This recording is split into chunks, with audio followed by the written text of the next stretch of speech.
वट सावित्री व्रत की संपूर्ण कथा। पौराणिक मान्यता है कि वट सावित्री व्रत करने से पति की लंबी आयु होती है और परिवार में भी सुख समृद्धि बनी रहती है। यही नहीं, अखंड सौभाग्यवती भव का भी आशीर्वाद मिलता है। ऐसा इसलिए होता है क्योंकि इस दिन से जुड़ी पौराणिक कथा प्रचलित है। ऐसा माना जाता है कि मद्र देश में अश्वपति नाम के धर्मात्मा राजा राज करते थे। उनकी कोई भी संतान नहीं थी। राजा ने संतान प्राप्ति के लिए यज्ञ करवाया, जिसके शुभ परिणाम के बाद उनके घर एक कन्या का जन्म हुआ।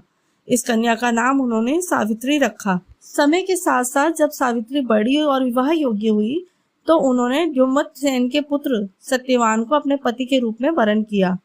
बता दे, सत्यवान के पिता भी राजा ही थे, लेकिन उनका राजपाट छीन लिया गया, जिसके चलते वह दरिद्रता में जीवन व्यतीत कर रहे थे।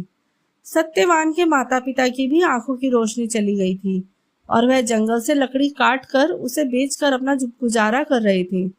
वही जब सावित्री और सत्यवान के विवाह की बात चली, तब नारद मुनि ने सावित्री के पिता राजा अश्वपति को बताया कि सत्यवान अल्पायु है और विवाह के 1 वर्ष पश्चात ही उसकी मृत्यु हो जाएगी। नारद मुनि की बात सुनकर सावित्री के पिता ने उन्हें समझाने का बहुत प्रयास किया, लेकिन वह नहीं मानी।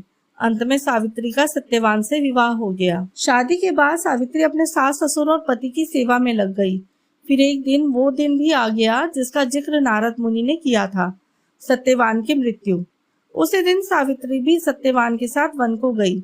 वन में सत्यवान लकड़ी काटने के लिए जैसे ही पेड़ पर चढ़ने लगा, उसके सिर में असहनीय पीड़ा होने लगी। वह सावित्री की गोद में सिर रखकर लेट गया। कुछ ही समय में उनके समक्ष अनेक दूतों के साथ स्वयं यमराज खड़े हुए थे। यमराज सत्यवान की आत्मा को लेकर दक्षिण दिशा की ओर चलने लगे। पतिव्रता सावित्री भी उनके पीछे चलने लगी। आगे जाकर यमराज ने सावित्री से कहा, हे पतिव्रता नारी, जहाँ तक मनुष्य साथ दे सकता है तुमने अपने पति का साथ दिया, अब तुम लौट जाओ। इस पर सावित्री ने कहा, जहाँ तक मेरे पति जाएंगे वहां तक मुझे जाना चाहिए, यही सनातन सत्य है। यमराज सावित्री की वाणी सुनकर प्रसन्न हुए और उनसे 3 वर मांगने को कहा।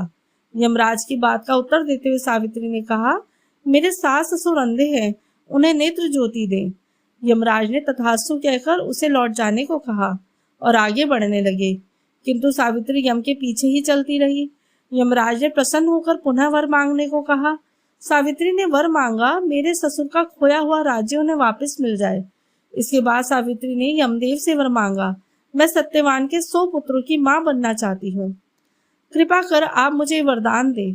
सावित्री की पति भक्ति से प्रसन्न हो सावित्री से तथास्तु कहा, जिसके बाद सावित्री ने कहा कि मेरे पति के प्राण तो आप लिए जा रहे हैं, तो आपके पुत्र प्राप्ति का वरदान कैसे पूरा होगा।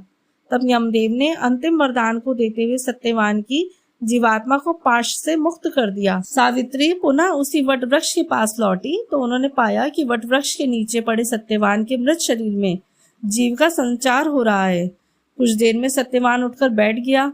उधर सत्यवान के माता पिता की आंखें भी ठीक हो गई और उनका खोया हुआ राज्य भी वापस मिल गया।